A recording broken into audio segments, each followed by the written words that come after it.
नमस्कार बच्चों। पिछली क्लास में मैंने आपसे कहा था कि आपकी जो पहली किताब है फर्स्ट फ्लाइट, उसके कुछ चैप्टर्स और कुछ पोएम्स मैंने आपको पढ़ाई थी, पर आपको ये कहा था कि आगे वाली क्लास में आपको एक ग्रामर का टॉपिक पढ़ाया जाएगा। ग्रामर का टॉपिक बच्चों टेंस पढ़ाने के लिए आपको कहा था। उम्मीद है कि आप थोड़ा बहुत जो बेसिक चीजें हैं उनको घर से पढ़ के आए होंगे।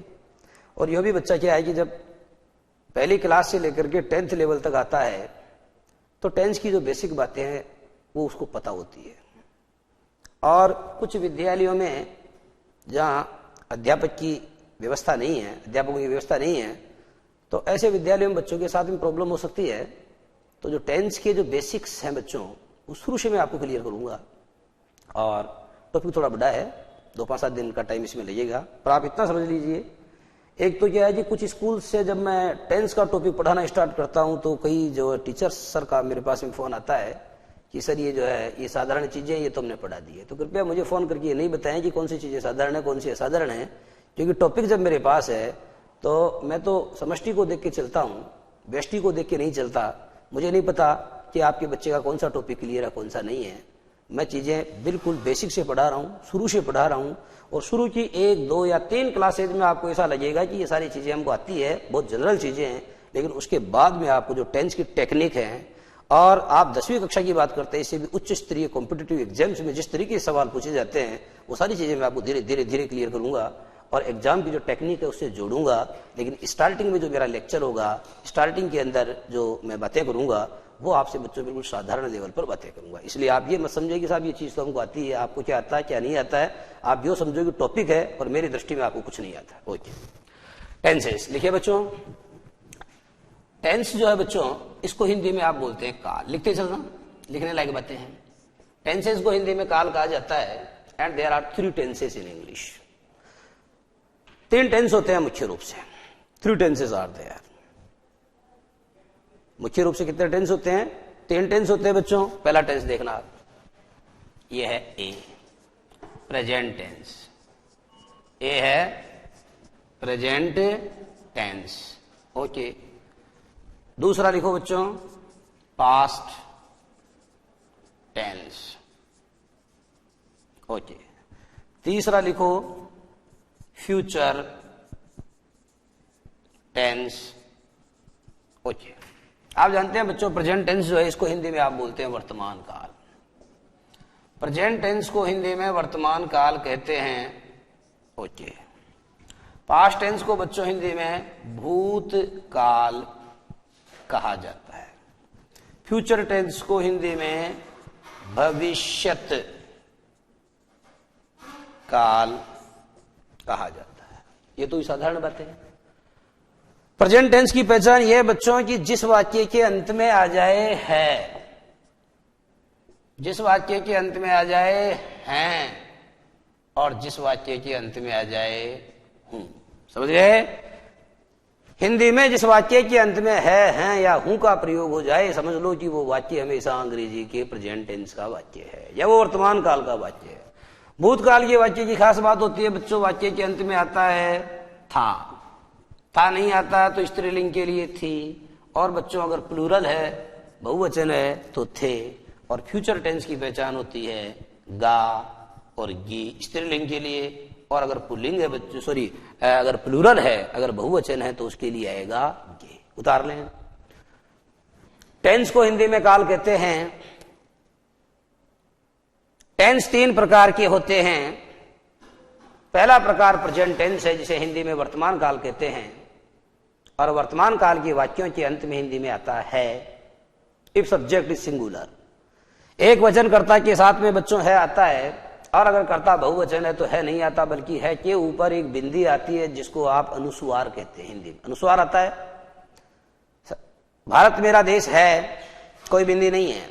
समस्त भारतीय मेरे भाई बहन हैं, या बिंदी है, क्योंकि समस्त भारतीय वाक्य का जो कर्ता वो बहुवचन है। अगर वाक्य का कर्ता बहुवचन है तो वाक्य के अंत में है आएगा। और बच्चों अगर वाक्य का कर्ता मैं है तो मैं के साथ हूं आता है। एक बात और समझें कि अंग्रेजी में अगर सब्जेक्ट सिंगुलर होता है तो सिंगुलर के लिए आप जनरली इज का प्रयोग करते हो, प्लूरल होता है तो जनरली उसके लिए आप आर का प्रयोग करते हो, और अगर सब्जेक्ट आई होता है तो आई के लिए आप प्रेजेंट टेंस में बी वर्ब के रूप में आमतौर पर एम का प्रयोग करते हो। पास्ट टेंस, ये पास्ट टेंस है बच्चों भूतकाल, और भूतकाल का मतलब था, थी, थे, ये होता है। जिस वाक्य के अंत में था, थी, थे आ जाए, समझ लें कि वो वाक्य पास्ट टेंस का वाक्य है, और जिस वाक्य के अंत में गा, जी, ये आ जाए, समझ लें कि वह वाक्य भविष्य काल का वाक्य है। अब बात यह है बच्चों की प्रेजेंट टेंस तो 4 प्रकार के होते हैं। अगर किसी वाक्य के अंत में है, हैं या हूं आ गया तो ये तो पक्का है कि वो वाक्य प्रेजेंट टेंस का है, परंतु हमें ये पता नहीं है कि वो प्रेजेंट इंडेफिनिट का है, या प्रेजेंट कंटिन्यूअस का है, या प्रेजेंट परफेक्ट का है, या प्रेजेंट परफेक्ट कंटिन्यूअस का है। आप समझ गए क्या कहना चाह रहा हूं? मैं ये समझाना चाहता हूं कि ये जो 3 टेंस हैं बच्चों, इन 3 टेंसों के फिर से 4-4 सब डिवीजन होंगे, इनके फिर से 4-4 उप विभाजन होंगे। क्या होंगे इनके फिर से 4-4 उप विभाजन। चार्ट बना रहा हूं, एक लाइन छोड़ना बच्चों और दोबारा लिखना क्या, ए में लिखना प्रेजेंट टेंस। ये लिखा बच्चों आपने ए में प्रेजेंट टेंस। प्रेजेंट टेंस ए कैपिटल में आपने लिखा, स्मॉल लेटर में लिखना बच्चों। पहला आएगा ये present simple, present simple tense, ये लिखा आपने प्रेजेंट सिंपल टेंस। ब्रैकेट में लिखना बच्चों, इसका एक दूसरा नाम भी है, इसे अन्यथा इंडेफिनिट भी कहते हैं। प्रेजेंट सिंपल टेंस को अन्यथा इंडेफिनिट भी कहते हैं। ओके, बी लिखना बच्चों present continuous, continuous tense. Bracket में लिखना बच्चों इसको अन्यथा प्रोग्रेसिव भी कहते हैं, प्रोग्रेसिव। और कुछ बिहार तथा यूपी पब्लिकेशन की जो बुक्स है उनमें बच्चों इसके लिए एक दूसरा शब्द हो रहा था इम्परफेक्ट। इम्परफेक्ट भी बता रहा हूं आपको, आप लिखें इम्परफेक्ट। लेकिन ये तो इसके अलग अलग नाम हैं, इससे आपको कोई ज्यादा परेशानी वाली बात नहीं है। सी लिखना बच्चों प्रेजेंट परफेक्ट, प्रेजेंट परफेक्ट। और अंतिम है बच्चों डी, यह है प्रेजेंट और यह है perfect. Present perfect continuous, present perfect continuous tense. ये जो कंटिन्यूअस है बच्चों, इसके स्थान पर आप ये भी कह सकते हो present perfect progressive tense, present perfect progressive tense. तो इस तरीके से बच्चों आपने देखा कि जो प्रेजेंट टेंस है उसको मैंने उसके 4 उप विभाजन किए हैं, उसके 4 सब डिवीजन किए हैं। 4 टेंस हो गए हैं। ओके बच्चों, टोटल कितने हो गए? ये 4 हो गए। प्रेजेंट टेंस जो है उसके 4 विभाजन हमने किए हैं। अब बच्चों हम करेंगे पास्ट टेंस। एक लाइन छोड़ो और कैपिटल में लिखो बच्चों पास्ट टेंस। और पास्ट टेंस जो है उसके भी आपको 4-4 सब डिवीजन करने पड़ेंगे। पास्ट टेंस जो है बच्चों, जैसे प्रेजेंट टेंस को हमने 4 भागों में बांटा है इन द सेम वे, ठीक उसी प्रकार से past tense is also divided into the same 4 parts. उन्हीं 4 भागों के अंदर आपको पास्ट टेंस को भी बदलना पड़ेगा। फर्क बस यह है कि जहां प्रेजेंट इंडेफिनिट, वहां प्रेजेंट के स्थान पर आपको क्या लिखना पड़ेगा? पास्ट लिखना पड़ेगा, पास्ट इंडेफिनिट। देखो बच्चों पहला टेंस क्या आएगा? अब आप कर सकते हो, देखो प्रेजेंट के स्थान पर लिखो पास्ट, और आगे क्या आएगा? Past simple. ठीक है बच्चों, ये बार बार लिखने की आवश्यकता नहीं है कि पास्ट सिंपल के लिए पास्ट इंडेफिनिट का प्रयोग भी किया जाता है। ये तो अंडरस्टूड है। सिंपल शब्द जो है उसके स्थान पर इंडेफिनिट शब्द को भी यूज किया जा सकता है। इससे कोई फर्क नहीं पड़ता कि वो पास्ट सिंपल है या प्रेजेंट सिंपल है या फ्यूचर सिंपल। ओके, बी देखो बच्चों पास्ट कंटिन्यूअस, पास्ट कंटिन्यूअस। बच्चों कंटिन्यूअस की स्पेलिंग अच्छे से देखने की आवश्यकता है। CONTI कंटी, NU new, OUS continuous. और बच्चों आपको नियम तो याद होगा ना कि जिन शब्दों के अंत में IOUS या OUS का प्रयोग होता है, such words are always adjectives. ऐसे शब्द हमेशा एडजेक्टिव होते हैं, ऐसे शब्द हमेशा विशेषण होते हैं। ऐसे शब्द हमेशा एडजेक्टिव होते हैं और हिंदी में ऐसे शब्द हमेशा विशेषण होते हैं। बताया था। तो कंटिन्यूअस वर्क, सतत कार्य। कैसा कार्य?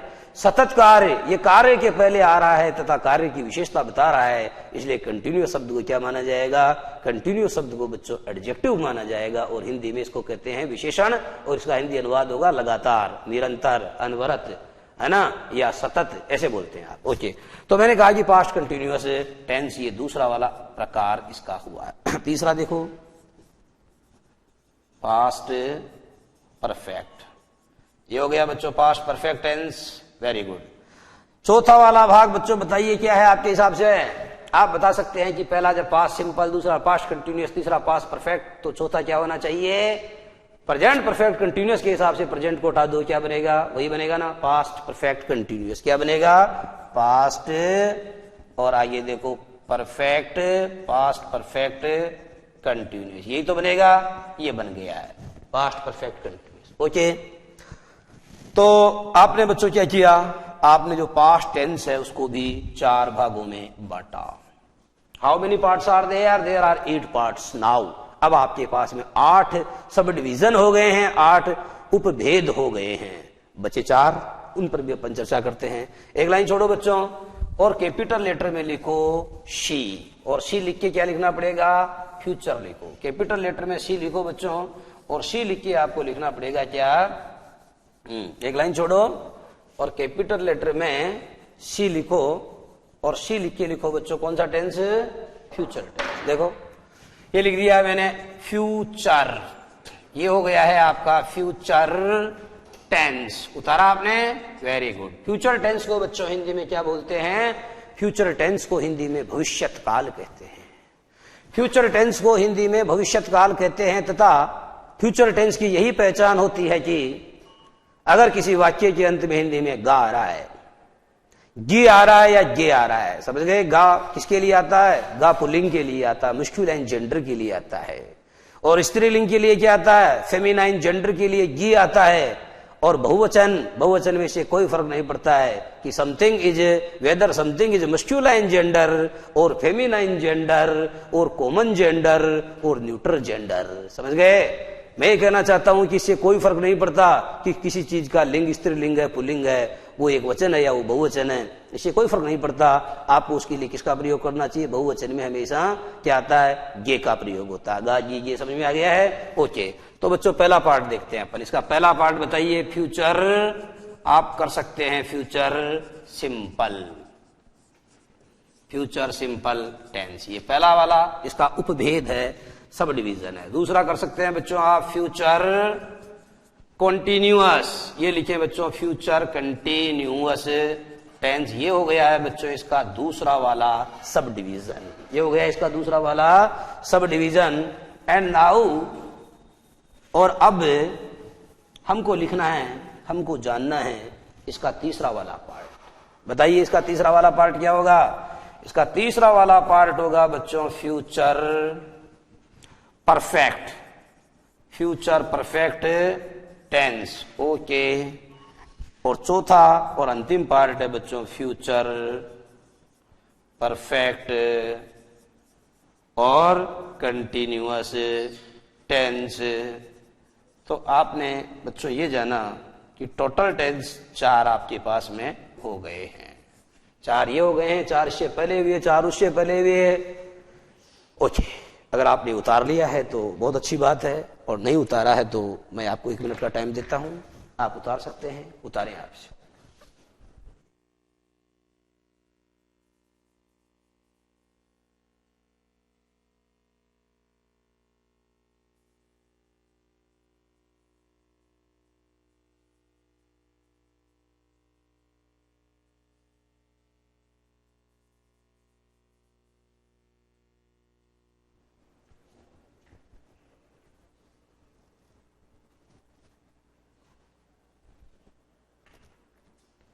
हाँ, तो बच्चों आपने ये उतार लिया होगा। हम चर्चा करते हैं दोबारा जितना हमने पढ़ा। टेंस का मतलब बच्चों काल होता है, और टेंस 3 प्रकार के होते हैं, present tense, past tense, future tense. Present tense को आपने 4 भागों में बांटा, पास्ट टेंस को आपने 4 भागों में बांटा, और फ्यूचर टेंस को आपने 4 भागों में बांटा। इसका मतलब यह हुआ कि 4 4 4 मिला करके अंग्रेजी में there are 12 tenses in total. एक लाइन छोड़ें, स्टार लगाइए, लिखे बच्चों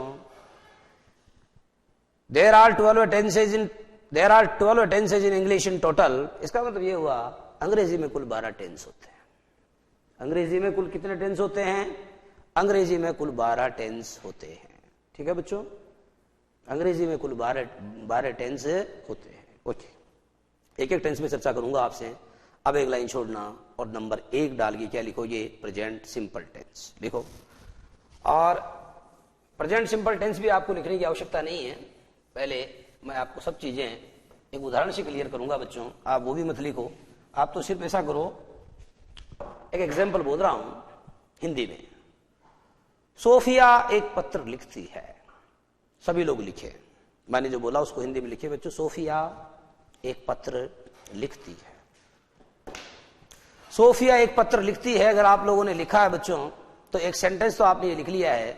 अब मैं आपको देखो इंग्लिश की और हिंदी का जो बेसिक डिफरेंस है वो समझा रहा हूं। जो अंग्रेजी तथा हिंदी के अंदर मूलभूत अंतर है वो मैं आपको समझा रहा हूं, एक बार आप उसको समझने की कोशिश करें। एक सेंटेंस है बच्चों, सोफिया एक पत्र लिखती है, समझ गए? हम लोग यूं कहते हैं कि सोफिया एक पत्र लिखती है, इसका मतलब सोफिया सबसे पहले आएगा, एक पत्र उसके बाद आएगा, और लिखती है सबसे अंत में आएगा। इसका मतलब ये हुआ बच्चों कि जब भी आप हिंदी में कोई सेंटेंस बोलते हैं तो सबसे पहले आता है सब्जेक्ट, क्योंकि वाक्य का कर्ता तो सोफिया ही है ना। सबसे पहले कर्ता आता है, उसके बाद में कर्ता कौन होता है? याद रखो बच्चों, कर्ता हमेशा कौन का जवाब होता है। कौन या किसने, कौन या किसने। समस्या दरअसल ये है बच्चों कि कौन ने। मैंने आपको कहा कि कौन ने ये काम किया, ये शुद्ध नहीं है, इसलिए कौन में जब ने जोड़ते हैं तो कौन को किस में बदल दिया जाता है, हिंदी का नियम है। कौन में जब ने विभक्ति कर्ता की विभक्ति जोड़ी जाती है तो कौन ने नहीं बोल करके किस ने बोला जाता है। तुम में जब ने जोड़ोगे तो तुमने हो जाएगा, ठीक है, लेकिन कौन में जब ने जोड़ोगे तो बच्चों कौन ने नहीं किसने होता है। तो मैंने बोला कि कौन या किसने का जवाब हमेशा सब्जेक्ट होता है। मैंने पूछा कि सोफिया एक पत्र लिखती है, कौन एक पत्र लिखती है? सोफिया एक पत्र लिखती है, कौन का जवाब? सोफिया है, यही वाक्य का सब्जेक्ट। आई बात समझ में?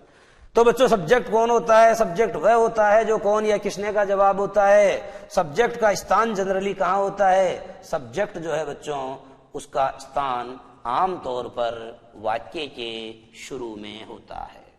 सब्जेक्ट का स्थान आमतौर पर वाक्य के शुरू में होता है। सब्जेक्ट का स्थान आमतौर पर वाक्य के शुरू में होता है, ठीक है बच्चों। दूसरी बात बताइए आपको कि सब्जेक्ट कौन होता है। पहली बात तो कौन या किसने का जवाब होता है। दूसरी बात सब्जेक्ट का स्थान आमतौर पर वाक्य के शुरू में होता है, और सब्जेक्ट यानी कर्ता होता है। सब्जेक्ट का मतलब कर्ता होता है और कर्ता काम को करने वाला होता है। कौन होता है बच्चों? ये काम को करने वाला, ठीक है।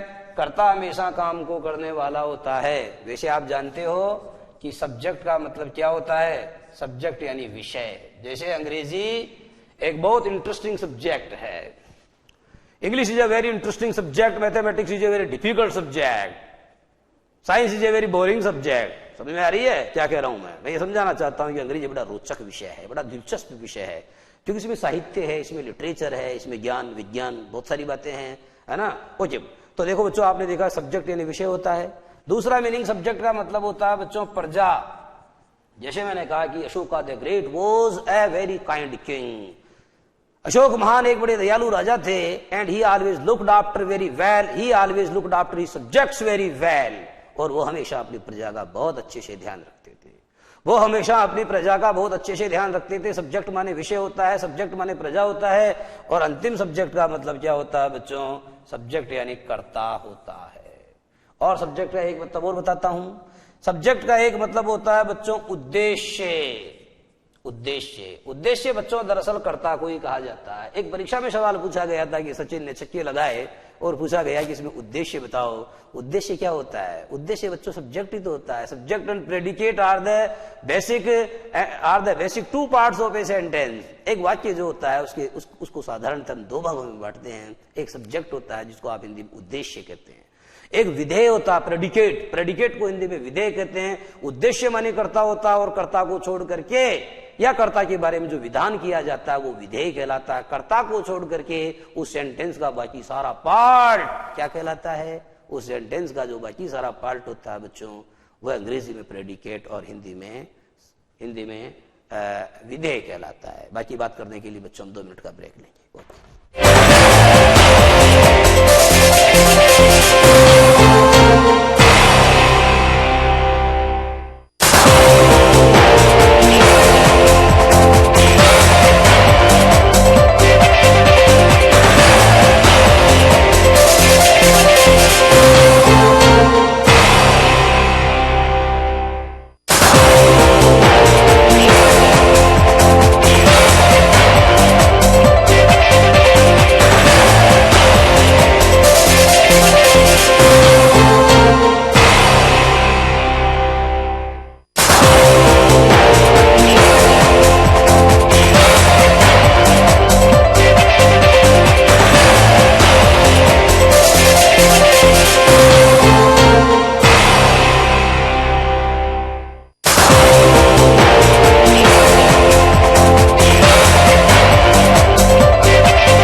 हाँ, तो बच्चों आपको बता रहा था मैं कि सब्जेक्ट क्या होता है।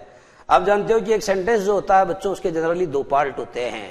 पहला पार्ट सब्जेक्ट होता है और सब्जेक्ट को छोड़ करके बाकी जो है दैट इज प्रेडिकेट। जैसे India is my country, India subject है, इज माई कंट्री इसका प्रेडिकेट है। फिर मैंने कहा all Indians are my brothers and sisters, all Indians is the subject, are my brothers and sisters, ये सब क्या है, ये सारे प्रेडिकेट। एक बात याद रखो बच्चों कि प्रेडिकेट में एचवी भी आती है, जो सहायक क्रिया है वो भी प्रेडिकेट में ही शामिल है। उसी तरीके से मैंने कहा कि Aishwarya has got beautiful blue eyes, Aishwarya has got beautiful blue eyes का मतलब ऐश्वर्या की बड़ी खूबसूरत नीली नीली आंखें हैं। तो बच्चों आप ये देखिए कि जो ऐश्वर्या शब्द है वो इस सेंटेंस का सब्जेक्ट है और उसके बाद में आ रहा है has got beautiful blue I, has got beautiful blue I. What is this? This is the predicate of the sentence, ये वाक्य का प्रेडिकेट है। ठीक है बच्चों। उसी तरीके से मैंने आपको कहा कि Sam and Sophia have fallen in love with each other, तो आपने क्या देखा कि सैम एंड सोफिया ये इसका सब्जेक्ट है, सैम एंड सोफिया सब्जेक्ट है और उसके बाद में आ रहा है have fallen in love with each other. What is this? ये पूरा का पूरा कर्ता के बारे में विधान किया गया है, इसलिए हिंदी में विधेय कहलाएगा तथा अंग्रेजी में बच्चों इसको क्या कहेंगे, अंग्रेजी में आप इसको प्रेडिकेट कहेंगे। बात समझ में आ गई है? ओके। मैंने कहा कि सचिन ने चक्के लगाए, इसमें सब्जेक्ट क्या है, इसमें सचिन इसमें सब्जेक्ट है और हिंदी में बच्चों इसको उद्देश्य कहा जाता है, हिंदी में इसको उद्देश्य कहा जाता है। यहां मैं आपको कर्ता के बारे में बता रहा हूं और आपको यह समझाने का प्रयास कर रहा हूं कि उद्देश्य कह दो चाहे कर्ता कह दो, इससे कोई फर्क नहीं पड़ता, दोनों को अंग्रेजी में सब्जेक्ट कहते हैं और दोनों सेम होते हैं। ओके। तो आपको मैंने बताया कि सब्जेक्ट वो होता है जो कौन या किसने का जवाब होता है। मैंने आपको ये बताया कि सब्जेक्ट जो है, सब्जेक्ट वह होता है जिसका स्थान आमतौर पर वाक्य के शुरू में होता है और मैंने आपको ये बताया कि सब्जेक्ट जो होता है वो काम को करने वाला होता है। इसके अलावा बच्चों सब्जेक्ट के अलग अलग अर्थ बताए, 4 अर्थ बताए। सब्जेक्ट माने विषय होता है, सब्जेक्ट माने प्रजा होता है, सब्जेक्ट माने कर्ता होता है, सब्जेक्ट का माने उद्देश्य। साधारण बातें। अच्छा बच्चों, तो मैं आपको समझा रहा था कि जब आप ये कहते हो कि मैं आपको ये समझा रहा था कि जब आप ये कहते हो कि मैंने मैच जीत लिया है, मैंने मैच जीत लिया है, आप हिंदी में इस तरीके से कहते हो लेकिन अंग्रेजी में इसको दूसरे तरीके से कहना पड़ता है। मैंने जीत लिया है मैच, मैंने जीत लिया है मैच। आप सबसे पहले सब्जेक्ट का प्रयोग करते हो और उसके बाद किसका प्रयोग करते हो? सेकंड नंबर पे बच्चों आप वर्ब का प्रयोग करते हो। लिखो verb, VERB, verb. Second number पर सब्जेक्ट के ठीक बाद में बच्चों हिंदी में क्या करते हो आप देखो। मैंने आपको कहा कि सोफिया एक पत्र लिखती है, सबसे पहले आ गया सोफिया, ये वाक्य का कर्ता हुआ और उसके बाद भी आपने लिखा एक पत्र। What is this? एक पत्र जो है बच्चों ऑब्जेक्ट है, क्योंकि जो क्या का जवाब देता है, वाट का जवाब देता है, वो हमेशा ऑब्जेक्ट कहलाता है। जो क्या का या वाट का जवाब देता है वो हमेशा ऑब्जेक्ट कहलाता है। तो देखो बच्चों, मैंने आपको प्रश्न पूछा कि सोफिया एक पत्र लिखती है और मेरा प्रश्न ये है कि व्हाट, क्या लिखती है वो, सोफिया क्या लिखती है। तो बच्चों ये समझ लो, एक तो क्या और एक दूसरा शब्द है हुम। हुम माने होता है किसे या किसने, समझ गए। इन दोनों का जो जवाब आएगा वो हमेशा ऑब्जेक्ट होगा।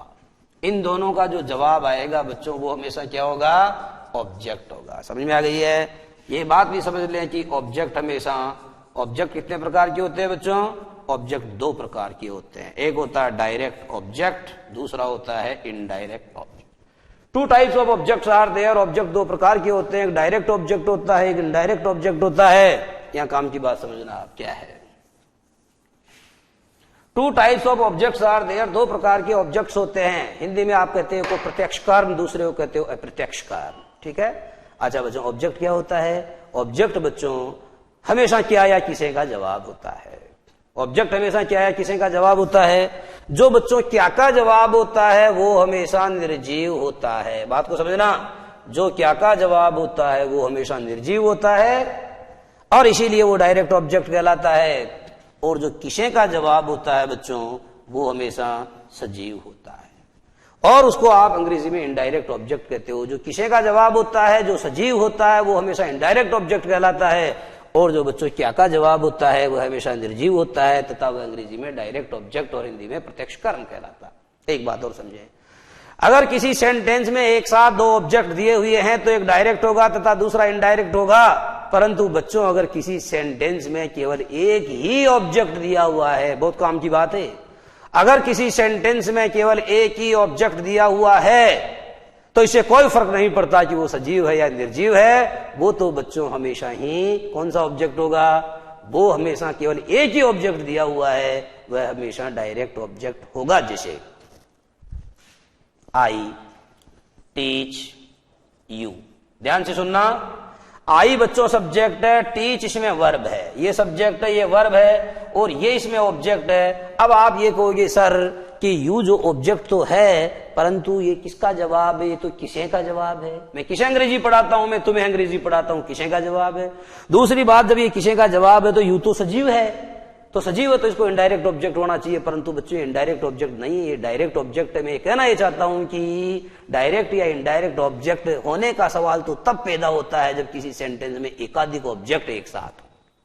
डायरेक्ट या इनडायरेक्ट ऑब्जेक्ट होने का प्रश्न तो तब पैदा होता है जब किसी सेंटेंस में एक साथ एक से ज्यादा मोर देन वन ऑब्जेक्ट हो। लेकिन अगर किसी सेंटेंस में केवल एक ही ऑब्जेक्ट दिया हुआ है, सिंगल ऑब्जेक्ट दिया हुआ है, तो इट डजंट मीन, तो इससे कोई फर्क नहीं पड़ता है वेदर, इससे कोई फर्क नहीं पड़ता है कि वो सजीव है, वेदर लिविंग और नॉन लिविंग, वो सजीव है या निर्जीव है, इससे कोई फर्क नहीं पड़ता। एक है it means it is always direct, एक है it means it is always, it means it is always direct object, इसका मतलब ये हमेशा डायरेक्ट ऑब्जेक्ट होता है। परंतु दो है, तब देखना पड़ेगा कौन सा सजीव है कौन सा निर्जीव है, तब देखना पड़ेगा कौन सा व्हाट का रिप्लाई है तथा कौन सा हुम का रिप्लाई है। इस तरीके से बच्चों आपको ये पहचानना चाहिए कि कौन कौन से ऑब्जेक्ट। अच्छा, तो हिंदी में जब मैं आपको ये कहता हूं कि सोफिया एक पत्र लिखती है, हिंदी में जब मैं आपको कहता हूं कि सोफिया एक पत्र लिखती है, सबसे पहले सोफिया आया माने सब्जेक्ट, दूसरे नंबर पे क्या आया? एक पत्र माने ऑब्जेक्ट। हिंदी में दूसरे नंबर पे ऑब्जेक्ट आया, तो ऑब्जेक्ट के बारे में बताया कि ऑब्जेक्ट क्या या किसे का जवाब होता है। ऑब्जेक्ट के बारे में बताया कि ऑब्जेक्ट दो प्रकार के होते हैं, एक डायरेक्ट होता है तथा एक इनडायरेक्ट होता है। और ऑब्जेक्ट के बारे में मैंने आपको यह बताया कि जो व्हाट का जवाब होता है वो हमेशा डायरेक्ट ऑब्जेक्ट होता है क्योंकि निर्जीव होता है। ऑब्जेक्ट के बारे में मैंने आपको यह बताया कि जो हुम का जवाब होता है वो हमेशा इनडायरेक्ट ऑब्जेक्ट होता है क्योंकि वह सजीव होता है। और सबसे इंपॉर्टेंट बात बच्चों ये बताई कि अगर किसी सेंटेंस में केवल एक ही ऑब्जेक्ट है तो इससे कोई फर्क नहीं पड़ता कि वो सजीव है या निर्जीव है, वह तो हमेशा डायरेक्ट ऑब्जेक्ट होता है, वह तो हमेशा डायरेक्ट ऑब्जेक्ट होता है। अच्छा बच्चों, एक बात और समझें कि जो ऑब्जेक्ट होता है उसका स्थान अंग्रेजी में वर्ब के बाद होता है। काम की बात समझना, देखो यह है S plus V plus O, एक है S plus O plus V, ये बच्चों हिंदी का पैटर्न है। हिंदी का पैटर्न यह है कि सबसे पहले सब्जेक्ट आएगा, उसके बाद ऑब्जेक्ट आएगा और अंत में वर्ब आएगी। लेकिन अंग्रेजी का पैटर्न यह है कि ये सब्जेक्ट है, ये वर्ब है और वर्ब के बाद हमेशा ऑब्जेक्ट आता है। तो ऑब्जेक्ट का स्थान अंग्रेजी में आमतौर पर वर्ब के बाद होता है, वर्ब से पहले नहीं होता है। ऑब्जेक्ट का स्थान आमतौर पर अंग्रेजी में वर्ब के बाद होता है, वर्ब से पहले नहीं होता है। ये चीज आपको क्लियर हो जानी चाहिए, ठीक है बच्चों। अच्छा, एक बात बच गई आपकी वर्ब। अच्छा, एक बात और है कि ऑब्जेक्ट होता क्या है, व्हाट इज द डेफिनेशन। तो एक बच्चे से मैंने पूछा कि ये बताइए कि ऑब्जेक्ट या कर्म क्या होता है, तो बच्चे ने जवाब दिया कि कर्ता के द्वारा जो काम किया जाता है उसको ही कर्म कहते हैं। ध्यान सुनना, कर्ता के द्वारा जो काम किया जाता है उसे कर्म बिल्कुल नहीं कहते हैं। कर्ता के द्वारा जो काम किया जाता है उसे क्रिया कहते हैं, और कर्ता के द्वारा किए गए काम माने क्रिया का जिस पर फल पड़ता है उसे आप कर्म या उसे आप ऑब्जेक्ट कहते हैं। बात समझ में आ रही है?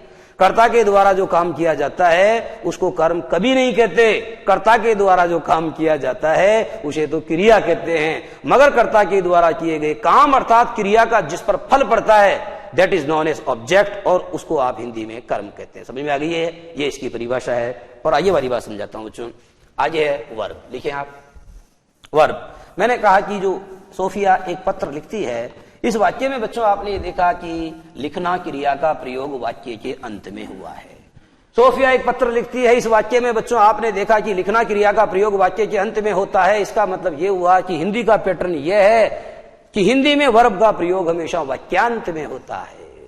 हिंदी का पैटर्न यह है कि हिंदी में क्रिया का प्रयोग या वर्ब का प्रयोग हमेशा वाक्यांत में होता है। बात समझ में आ रही है? हिंदी में वर्ब का प्रयोग हमेशा वाक्यांत में होता है, पर अंग्रेजी में कहां होता है?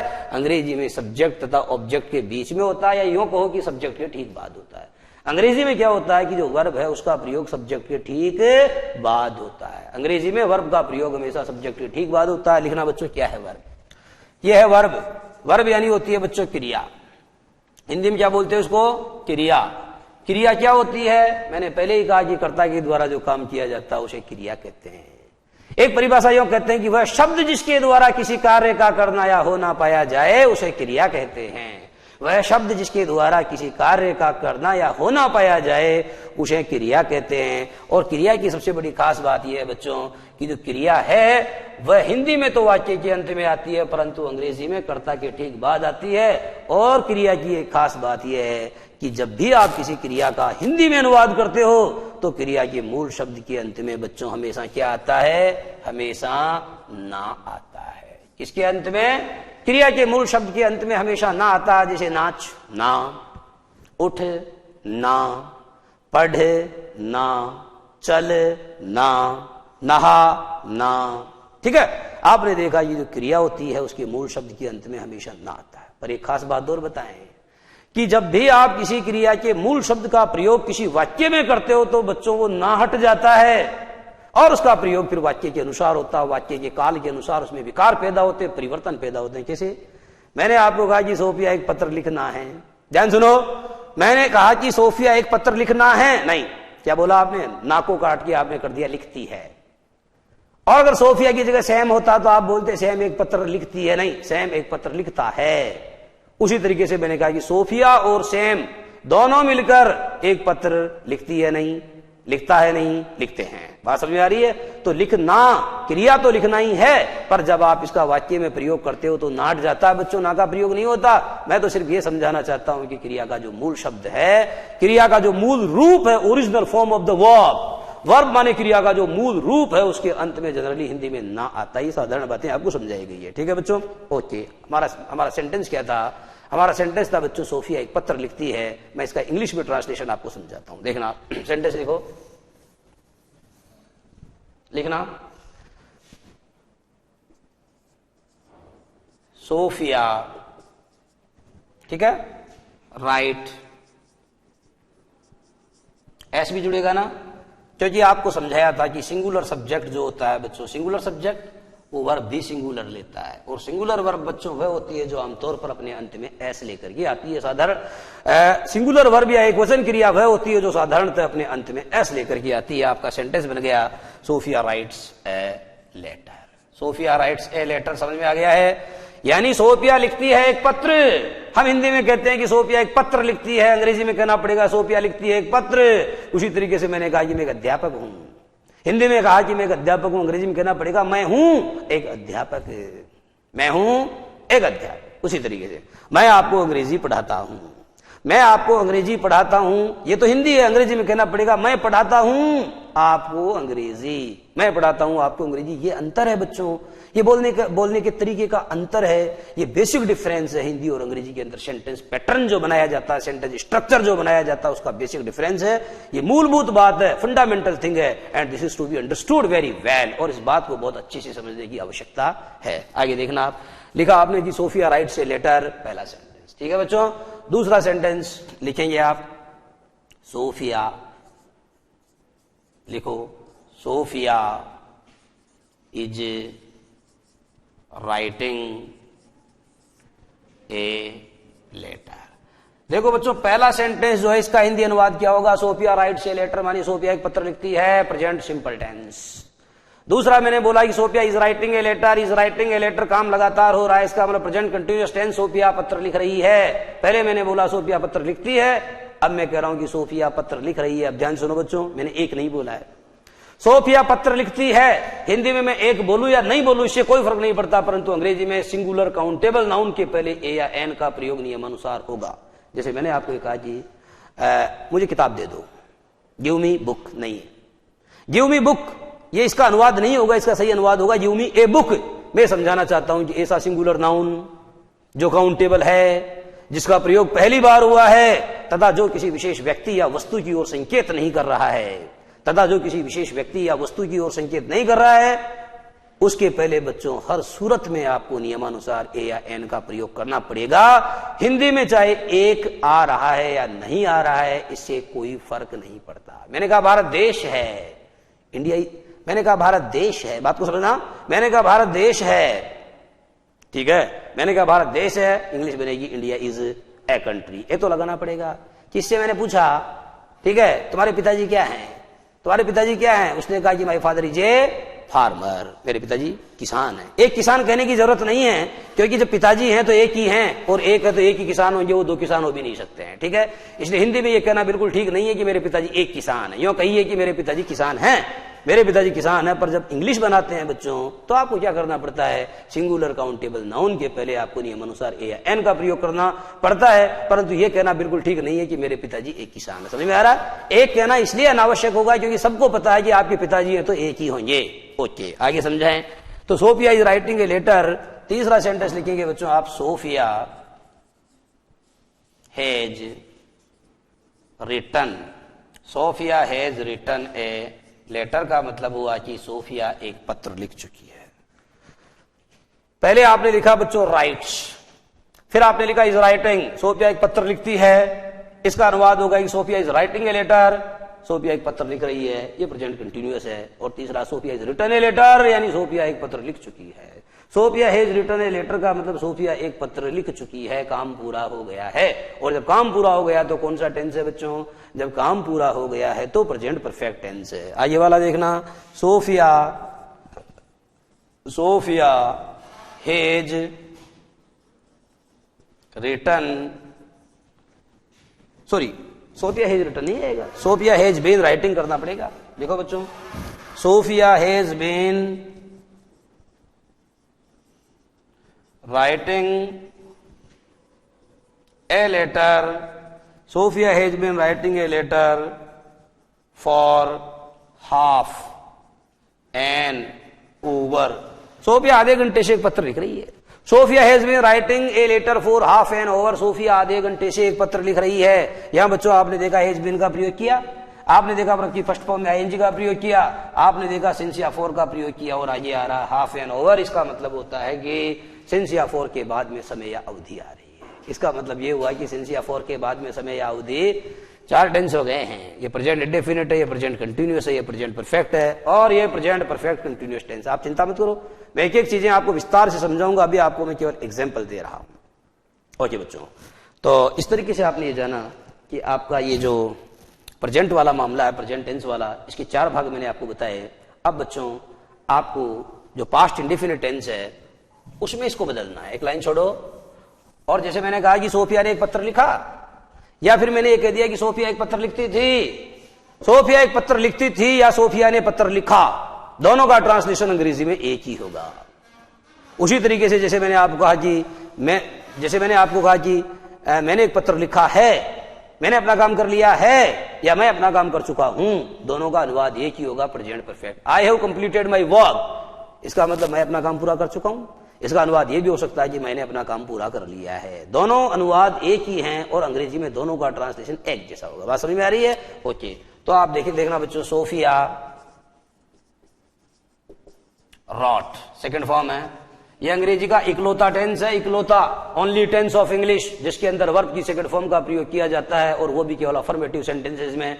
अगर सेंटेंस नेगेटिव है, इंटेरोगेटिव नेगेटिव है, तब बच्चों वर्ब की सेकंड फॉर्म नहीं आएगी, अपितु वर्ब की फर्स्ट फॉर्म आएगी। लिखा आपने Sophia wrote a letter. Okay, Sophia wrote a letter. दूसरा देखो बच्चों, इसका मतलब सोफिया ने पत्र लिखा, ये पास्ट इंडेफिनिट है। Sophia was writing, Sophia was writing a letter, Sophia was writing a letter, Sophia एक पत्र लिख रही थी। ये हो गया बच्चों पास्ट कंटिन्यूअस, ठीक है।